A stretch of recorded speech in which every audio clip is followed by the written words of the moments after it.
कहा है कि बिहार का जो मदरसा मॉडल है वो मॉडल है पूरे देश में लागू करने की।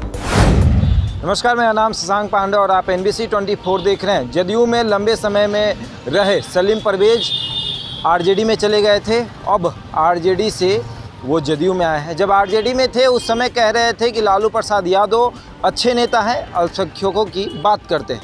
अब वो जदयू में आए हैं और कह रहे हैं कि नीतीश कुमार ही अच्छे थे, हम रास्ता भटक गए थे और राजद में चले गए थे, लेकिन अब घर वापसी हो गई। इस मौके पर जदयू के राष्ट्रीय अध्यक्ष ललन सिंह ने राबड़ी देवी और लालू प्रसाद यादव को जमकर सुनाया है। उन्होंने कहा कि नीतीश कुमार जो हैं वो अल्पसंख्यकों की बात करते हैं, वो कब्रिस्तान की घेराबंदी करते हैं, लेकिन लालू प्रसाद यादव और राबड़ी देवी अपने संपत्ति और मॉल का घेराबंदी कर रहे हैं। क्या कुछ कह रहे हैं ललन सिंह, सुनिए। कहा है कि बिहार का जो मदरसा मॉडल है वो मॉडल है पूरे देश में लागू करने की। तो नीतीश कुमार जी तो जो काम करते हैं वो पूरे देश में प्रचारित होता है, वो देश में होता है। तो इसलिए आपको कोई अल्पसंख्यक समुदाय के लोगों को, जब आप अल्पसंख्यक समुदाय के बीच, सलीम परवेज साहब आज ज्वाइन किए हैं, अब इसके बाद पूरे बिहार का दौरा करेंगे, जब अल्पसंख्यक समुदाय के बीच जाइए तो नीतीश कुमार जी के कामों को लेकर कभी डिफेंसिव होने की जरूरत नहीं है, ऑफेंसिव होइए और अल्पसंख्यक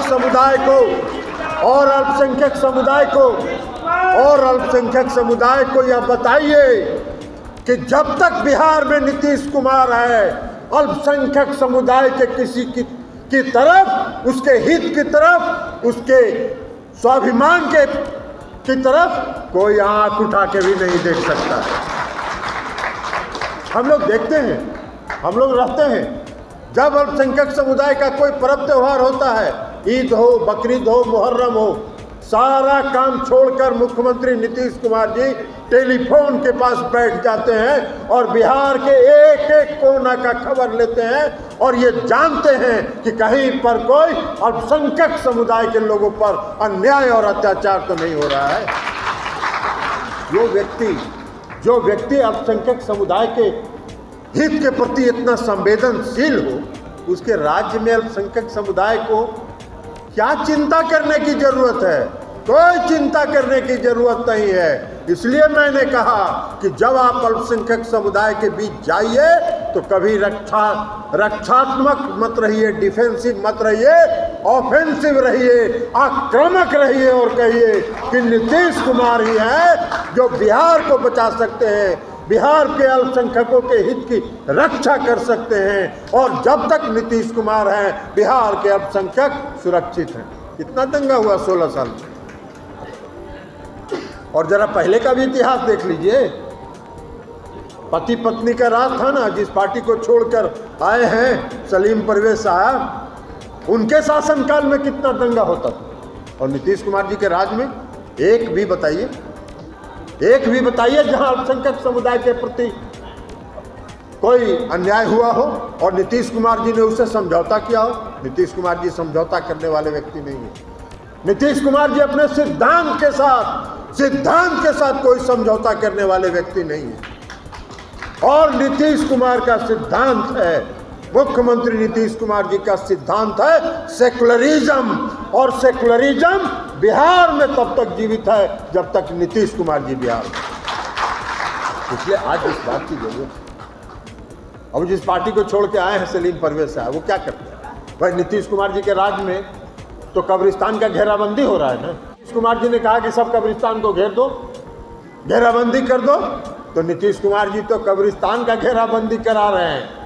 और पति पत्नी जिनकी पार्टी छोड़कर सलीम साहब आए हैं, वो मॉल का घेराबंदी करते हैं, मॉल बनाते हैं, वो संपत्ति अर्जित करते हैं। और नीतीश कुमार जी बिहार में अल्पसंख्यकों की रक्षा करते हैं, तो इसलिए साथियों कोई उसके लिए बहुत चिंता करने की जरूरत नहीं है। नीतीश कुमार जी के राज में और सलीम परवेज साहब के साथ आप सभी साथी जो आज इस मिलन समारोह में आए हैं, बिहार के चप्पे चप्पे में घूम जाइए और चप्पे चप्पे में घूम के बताइए कि बिहार का अगर हित सुरक्षित है, अल्पसंख्यक समुदाय का हित अगर सुरक्षित है तो नीतीश कुमार जी के हाथों में सुरक्षित है, नीतीश कुमार जी के हाथों में सुरक्षित है। यही आपसे आग्रह और अपील करते हुए और पुनः सलीम परवेज साहब को इस और आप सभी साथियों को इस पार्टी में हृदय से आपका स्वागत करते हुए हम अपनी बात समाप्त करते हैं। बहुत बहुत धन्यवाद। तो सुना आपने, साफ तौर पर ललन सिंह कह रहे हैं कि नीतीश कुमार अल्पसंख्यकों की हित की बात करते हैं, अल्पसंख्यकों की बात करते हैं, लेकिन लालू प्रसाद और राबड़ी देवी तो अपनी संपत्ति की बात करते हैं। जहां नीतीश कुमार कब्रिस्तान का घेराबंदी करते हैं, वहीं लालू प्रसाद यादव और राबड़ी देवी अपनी संपत्ति और मॉल का घेराबंदी करते हैं, सिर्फ परिवारवाद की बात करते हैं। ऐसे ही वो अल्पसंख्यकों की नज़र से अब गिरते चले जा रहे हैं और नीतीश कुमार अल्पसंख्यकों की नज़र में उठते चले जा रहे हैं। अब देखना ये है कि अल्पसंख्यकों के कितने बड़े नेता बन पाएंगे नीतीश कुमार। ऐसे ही तमाम खबरों के लिए जुड़े रहें हमारे साथ और देखते रहें NBC 24।